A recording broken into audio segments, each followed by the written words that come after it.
Hello बच्चों, carbon तथा उसके यौगिक के एक नए वीडियो में आप सभी का स्वागत है। बच्चों, कार्बन और उसके यौगिक के चैप्टर में हम अभी तक आईपीएसी का पूरा बात कर चुके हैं।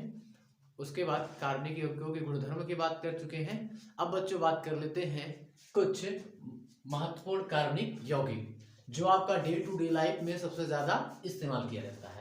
उसमें से सबसे पहला है आपका एथिल अल्कोहल और दूसरा है आपका एथनोइक अम्ल या एस्टिक अम्ल। अब बच्चों हम पहले बात करते हैं एथिल अल्कोहल या एथेनॉल की। तो बच्चों सबसे पहले इसमें बात कर लेते हैं इसके सूत्र की।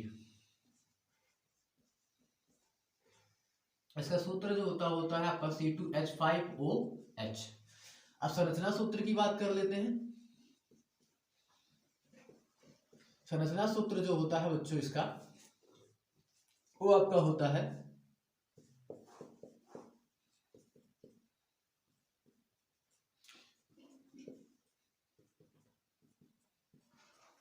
इसका संरचना सूत्र होता है और इसके अणुभार की अगर बात कर रहे हैं तो इसका अणुभार देखो बच्चों क्या होगा। देखिए बच्चों यहाँ पे कार्बन की संख्या यहां से निकालते हैं, यहां से नहीं यहां से निकालते हैं। कार्बन संख्या 2 है तो जितने कार्बन का परमाणु भार होता है आपका, एक कार्बन का होता है 12। जितने एलिमेंट उसको गुणा कर दो, 2 एलिमेंट से 2 से गुणा कर दिया। हाइड्रोजन का परमाणु क्रमांक होता है 1 गुणे 5, फिर प्लस ऑक्सीजन का परमाणु भार होता है आपका 16, फिर प्लस हाइड्रोजन का फिर से कितना हो गया आपका 1। चलिए यहां पर क्या कर लेते हैं, 12 दूनी 24 प्लस 5 एकम 5, 5 एक 6 प्लस 16। अब इनको ऐड कर देते हैं, 16 और 24 30 हो जाएगा, 30 और 16 आपका 46 हो जाएगा। जो आपका एथिल अल्कोहल होता है उसका अणुभार कितना आता है, 46 आता है। ठीक है बच्चों, अब बात कर लेते हैं एथिल अल्कोहल को किसी और नाम से क्या जानते हैं और इनका क्या किस तरीके से हम इसका उपयोग कर सकते हैं या कहां पर पाया जाता है।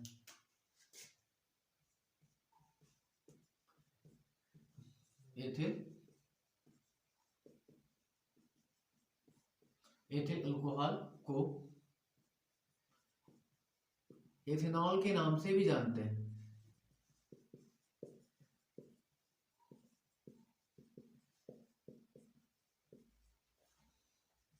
दूसरा एथिल अल्कोहल मीठे फलों में पाया जाता है, मीठे फलों में पाया जाता है। तीसरा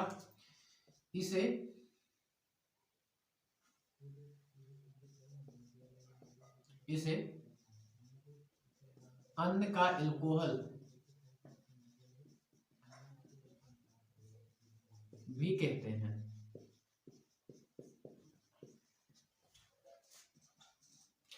इसे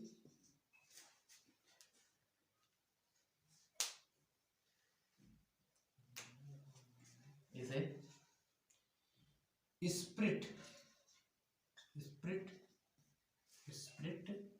ऑफ वाइन कहा जाता है क्योंकि यह पेय पदार्थ या शराब का मुख्य अवयव होता है। ठीक है, यह शराब का क्या होता है, मुख्य अवयव होता है। अब देखिए बच्चों इसके बनाने की बात कर लेते हैं।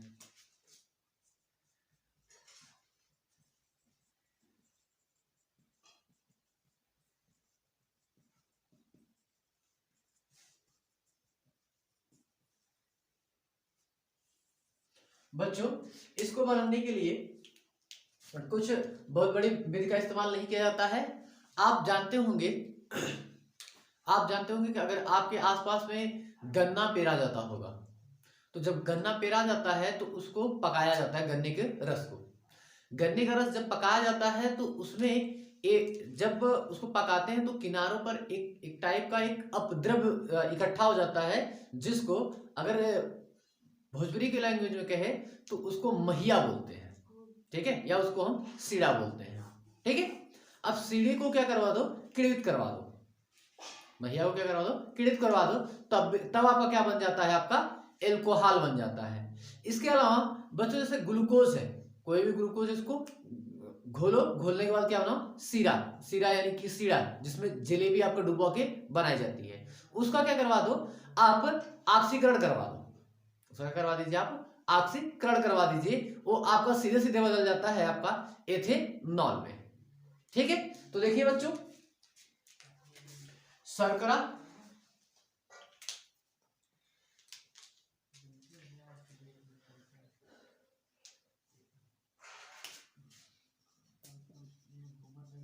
शर्करा, शर्करा से आपका बनता है सीरा, ठीक है। इसको ईस्ट की उपस्थिति में किण्वित करवा दीजिए तो आपका बन जाता है एथेनॉल, तब आपका क्या बन जाता है, एथेनॉल, ठीक है बच्चों। अब देखिए एथिल अल्कोहल बनाने की विधि की भी बात हो गई, अब हम बात कर लेते हैं एथिल अल्कोहल के भौतिक उपयोग के बारे में। देखिए बच्चों, अब बात कर लेते हैं इसके भौतिक गुण की। देखिए भौतिक गुण क्या होता है, यह रंगहीन एवं ज्वलनशील द्रव होता है,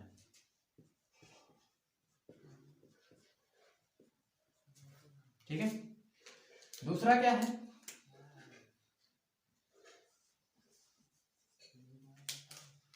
दूसरा क्या है इसका, यह अर्धता ग्राही द्रव होता है जो उत्तम उद्दीपक होता है। उत्तम उद्दीपक का मतलब होता है इसको जलाएंगे तो ये अच्छी खासी कंडीशन में जलता है आपका, ठीक है। इसका स्वाद, इसमें विशेष गंध होती है तथा इसका स्वाद जो होता है तीखा होता है या कड़वा होता है।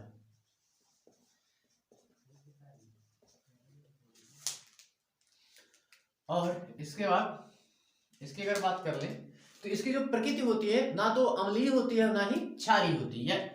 इसका मतलब है कि इसकी जो प्रकृति होती है या उदासीन होता है,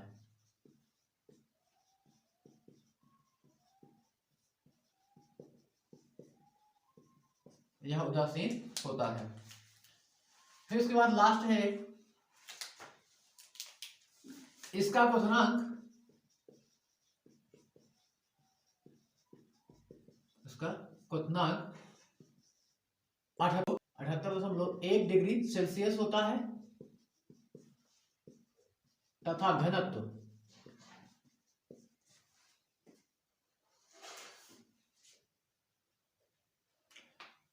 0.789 होता है, ठीक है बच्चों। ये आपकी हो गई एथेनोइक अम्ल की, एथेनॉल के भौतिक गुणधर्म की। अब बात करते हैं रासायनिक गुणधर्म की।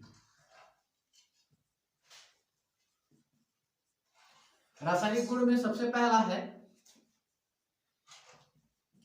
क्षार धातु के साथ अभिक्रिया।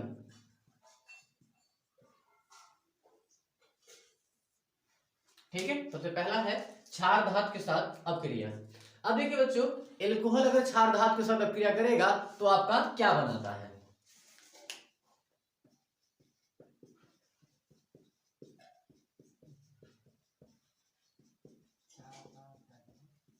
जब इथिल अल्कोहल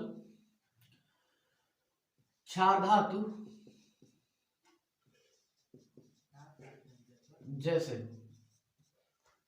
सोडियम, पोटेशियम आदि।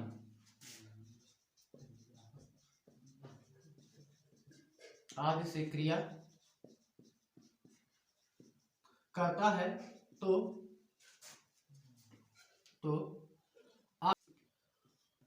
OH समूह से H विस्थापित होकर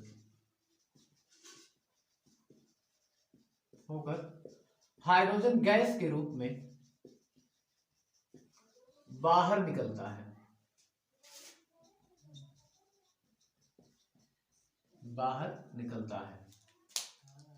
अब देखिए, अब अगर इसकी बात कर दें तो देखिए इसकी रिएक्शन करवा देते हैं आपका C2H5OH के साथ, और इसके क्रिया लेते हैं हम आपका सोडियम।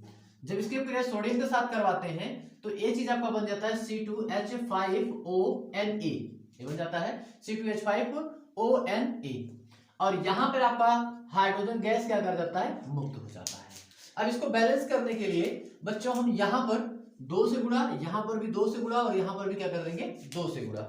अगर इनके नाम की बात कर दे तो ये चीज है आपका एथिल अल्कोहल,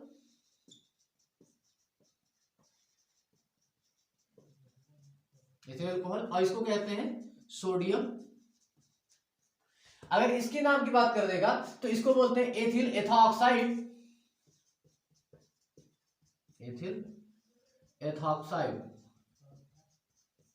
ठीक है। और ये आपका यहां पर हाइड्रोजन गैस के रूप में क्या कर जाता है, बाहर निकलता है। ठीक है बच्चों, ये आपका हो गया रासायनिक गुण। अब इसके बाद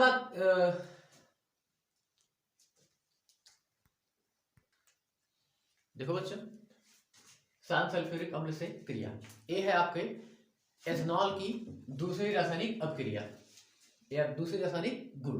तो यहां पर देखो बच्चों क्या होता है, जब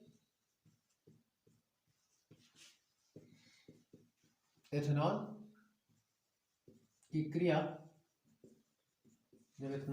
क्रिया H2SO4 सल्फ्यूरिक अम्ल इसको बोलते हैं,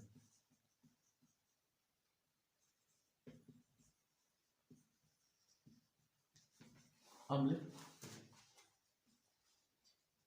के साथ कराते हैं तो ईथर बनता है,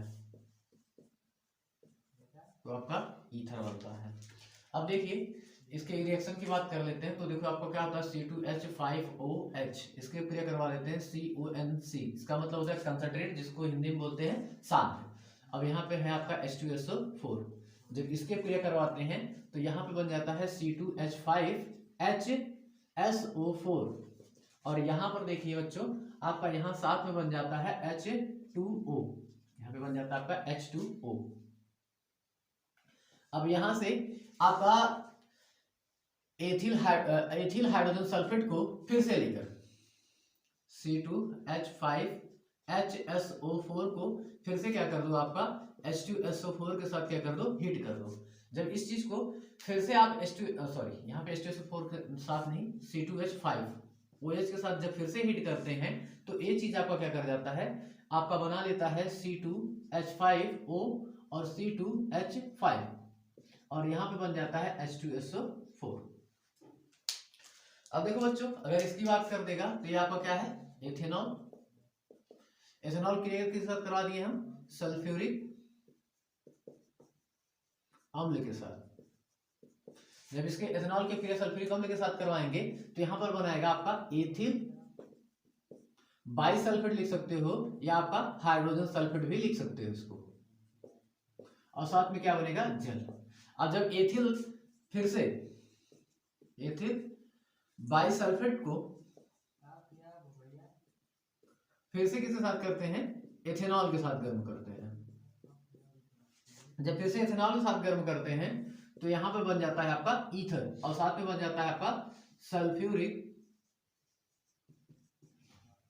फिर से क्या बन जाता है, सल्फ्यूरिक अम्ल। और जब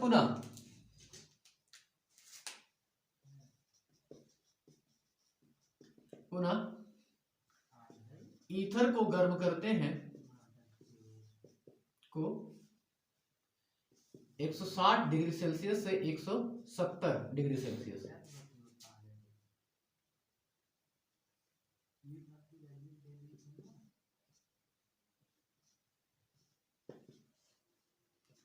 तक गर्म करते हैं,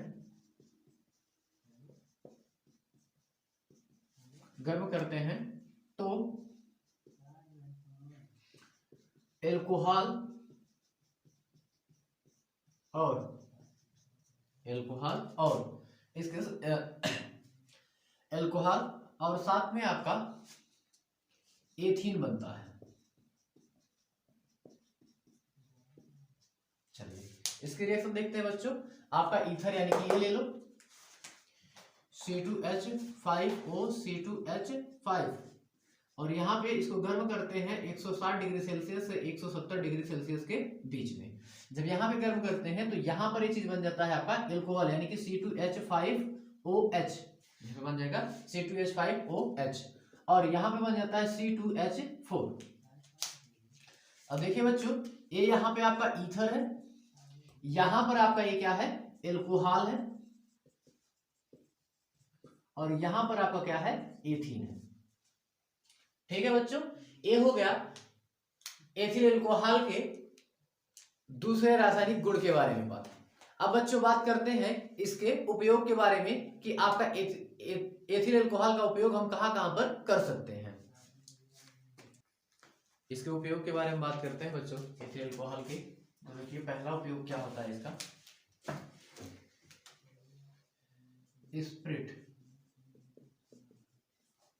स्प्रिट बनाने में, आपका किसमें स्प्रिट बनाने में।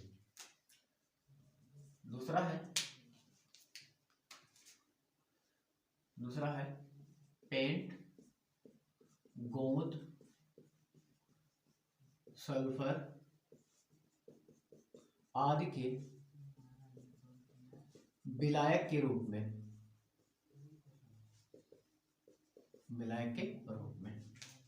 फिर देखिए तीसरे पॉइंट की बात कर लेते हैं, मोटर, कार एवं हवाई जहाज के ईंधन के रूप में,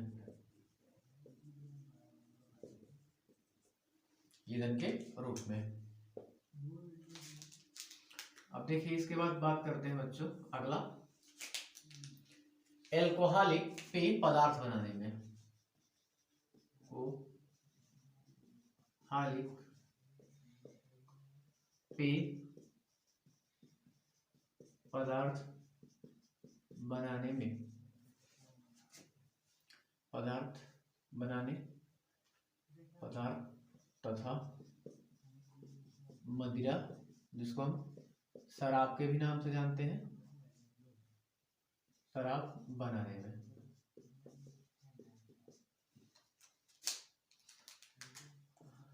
लास्ट है बच्चों क्लोरोफॉर्म,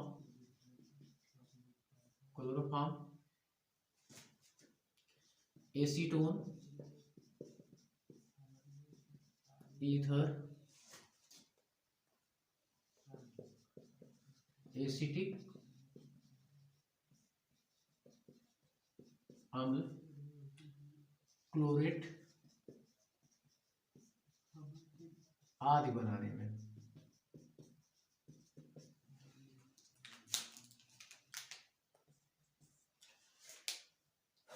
लास्ट है बच्चों पारदर्शी एवं पारदर्शी साबुन एवं सुगंधित इत्र बनाने में। इसका इस्तेमाल किया जाता है आपका सुगंधित इत्र बनाने में। ठीक है बच्चों, यहाँ पर एथेनॉल के उपयोग भी खत्म होते हैं। अब बात करते हैं आपके एथेनोइक अम्ल के बारे में। अब बच्चों बात करते हैं एसिटिक अम्ल या एथेनोइक अम्ल के बारे में। तो देखिए बच्चों इसके सूत्र की पहले बात कर लेते हैं। इसका सूत्र क्या है? इसका सूत्र होता है CH3COOH। अब बात करते हैं संरचना सूत्र के बारे में। बात करते हैं आपका संरचना सूत्र के बारे में। देखिए संरचना सूत्र जो होता है आपका अगर इसको हम बनाए तो ये आपका कुछ इस तरीके से बनेगा, C डबल बॉन्ड O और OH H और यहाँ पर भी H, ये आपका संरचना सूत्र हो जाता है। अब इसके बाद बात कर लेते हैं अणुभार की। अणुभार की अगर बात करेगा तो देखिए बच्चों, यहां से निकालते हैं कार्बन, यहाँ पे कार्बन संख्या 2 है तो यहाँ पर क्या हो जाएगा 12 गुणे 2 फिर प्लस, यहाँ पर देखिए हाइड्रोजन कितने हैं 4 हैं तो यहाँ पर हो जाएगा 1 गुणे 4 फिर प्लस, यहाँ से कितने हैं 2 है तो एक आदमी का 16 होता है, 16 गुणे 2। अब निकालते हैं 12 दूनी 24, 4 प्लस 16 दूनी 32, 24 है और आपका 4 हो जाएगा 28 और 28 में अगर 32 जोड़ देंगे तो आ जाएगा आपका कितना 60। यानी कि जो एसिटिक अम्ल या आत्मयिक अम्ल होता है उसका अणुभार कितना होता है 60 होता है। अब बच्चों इसके बारे में बात कर लेते हैं। इसे या एसिटिक अम्ल को कोल्बे ने 1845 ईस्वी में बनाया था,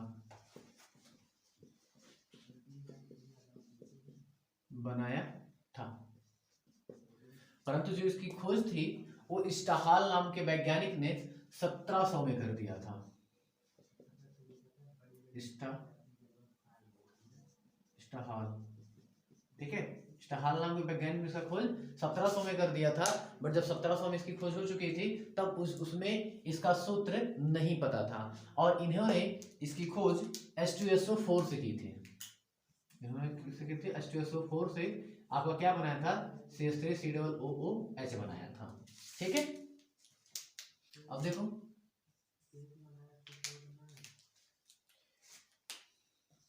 इसे सिरके का अम्ल भी कहते हैं।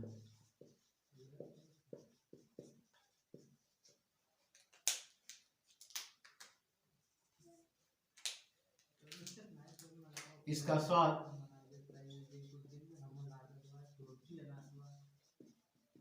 खट्टा होता है और यह हमारे पसीने में भी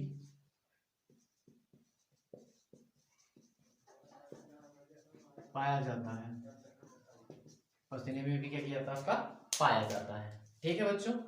अब इसके बाद बात करते हैं इसके भौतिक गुण की।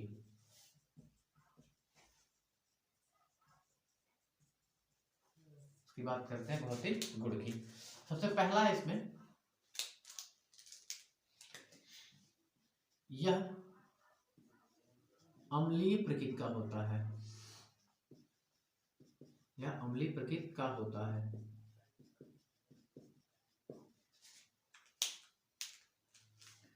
दूसरा, यह स्वाद में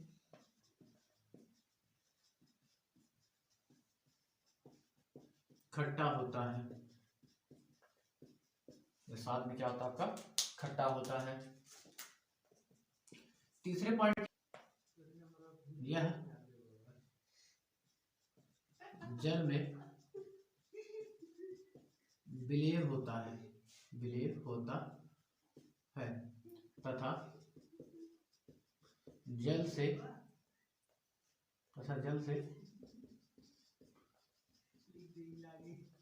भारी होता है, क्या करता है आपका जल से भारी भी होता है। अब इसकी अगर बात कर दें, इसका क्वथनांक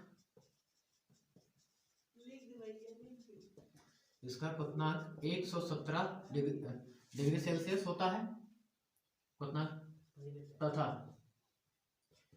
हिमांक 16.5 डिग्री सेल्सियस होता है, ठीक है बच्चों।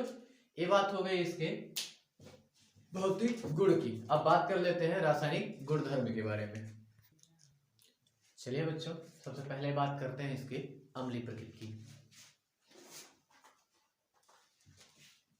एसिटिक अम्ल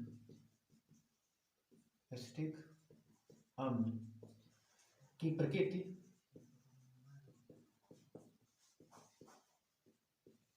अम्लीय होती है। हम कैसे मान लें?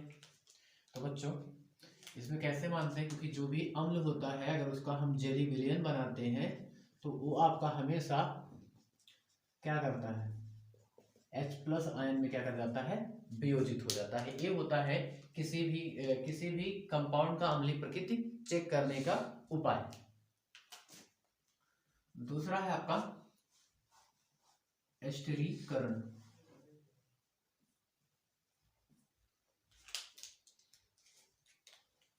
देखो बच्चों ये क्या होता है, एसिटिक अम्ल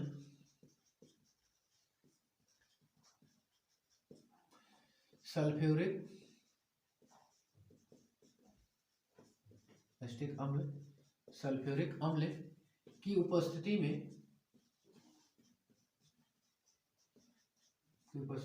में एथिल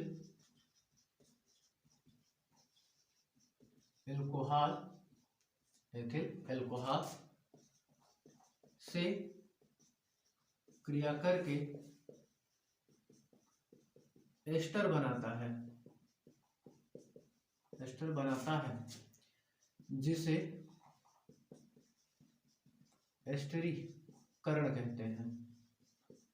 एस्टरीकरण कहते हैं।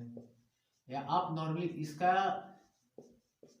आंसर ऐसे भी दे सकते हैं, वह प्रक्रिया जिसके द्वारा एस्टर बनता है उसको हम एस्टरीकरण कहते हैं। चलिए हम यहाँ पे ले लेते हैं आपका एस्टिक अम्ल यानी कि CH3COOH प्लस C2H5OH, और यहाँ पे किसकी उपस्थिति होनी चाहिए आपकी H2SO4 जो होगा आपका उत्प्रेरक के रूप में उपस्थित होगा। तो जब इसकी क्रिया करवाएंगे तो यहाँ पे बन जाएगा आपका CH3COO और यहाँ पे C2H5 प्लस यहाँ पे आपका बन जाएगा H2O। यहाँ पे क्या बन जाएगा आपका H2O। ठीक है, अब देखिए बच्चों इसका नाम एस्टिक अम्ल है, ये क्या है आपका एथनोइक अम्ल है। अगर इसकी बात कर देगा तो इसे बोलते हैं एथिल एसीटेट, ठीक है। अगर एथिल एसीटेट को पुनः गर्म कर दिया जाए, एथिल एसीटेट को पुनः गर्म करने पर आपका सावनीकरण प्रक्रिया का निर्माण होता है। यानी कि यहाँ पे अगर हम ले लें CH3 और इसको क्रिया करवा दें NaOH के साथ, तो जब इसकी क्रिया NaOH के साथ करवाते हैं तो यहाँ पे बन जाता है CH3COONA प्लस यहाँ पर आपका बन जाता है C2H5OH। तो देखिए बच्चों जो ये सूत्र होता है ये आपका साबुन के सूत्र के लगभग बराबर होता है। कैसे? ये होता है C17H35COONA। सिर्फ यहाँ पे गुणा करके हमें क्या करना है, बैलेंस करना है। तो ये प्रोसेस क्या कहलाता है आपका साबुनीकरण कहलाता है। अब इसके बाद बच्चों बात करते हैं कार्बोनेट और बाइकार्बोनेट के साथ यह किस प्रकार की अपक्रिया प्रदर्शित करता है। देखिए बच्चों अगर एथनोइक अम्ल का अपक्रिया कार्बोनेट और बाइकार्बोनेट के साथ करवाते हैं तो क्या होता है आपका, ये आपका है CH3COOH, इसके प्रयोग करवाते हैं सोडियम कार्बोनेट के साथ। पहले किसके साथ? सोडियम कार्बोनेट के साथ। जब इसके प्रयोग सोडियम कार्बोनेट के साथ करवाते हैं तो ये आपका बना लेता है यहाँ पर CH3COONA, और यहाँ पे ये चीज बन जाता है आपका CO2 और साथ में जल, यहाँ बन जाता है CO2 और साथ में जल। अब इसकी संख्या बैलेंस करने के लिए यहाँ पर भी 2 से गुणा कर देंगे और यहाँ पर भी कितने कर देंगे, 2 से गुणा। ये हो गया कार्बोनेट के साथ। अब इसके बाद फिर से बात कर लेते हैं COOH की अपक्रिया सोडियम बाइकार्बोनेट के साथ। जब इसके साथ करवाते हैं तब देखिए बच्चों यहाँ पर बनता है CH3COONA और यहाँ पर आपका बन जाता है H2O और साथ में बन जाता है कार्बन डाइऑक्साइड। ठीक है बच्चों, ये हो गई एस्टिक अम्ल के रासायनिक गुण खत्म। अब बात करते हैं एस्टिक अम्ल के उपयोग के बारे में।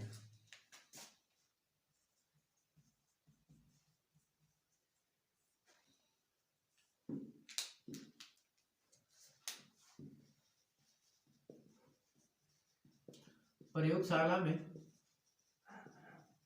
अभिकर्मक के रूप में,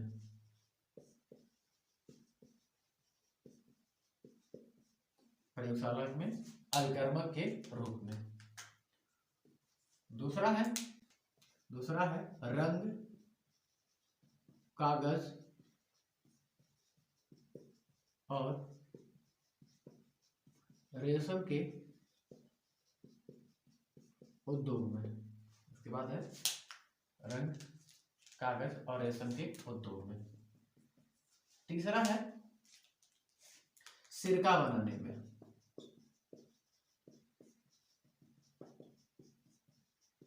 तीसरा है आपका सिरका बनाने में। रबड़ के अस्कंदन में। अब बच्चों इसका लास्ट है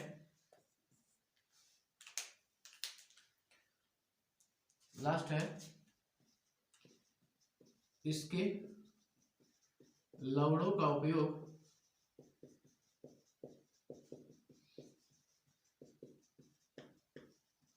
औषधि बनाने में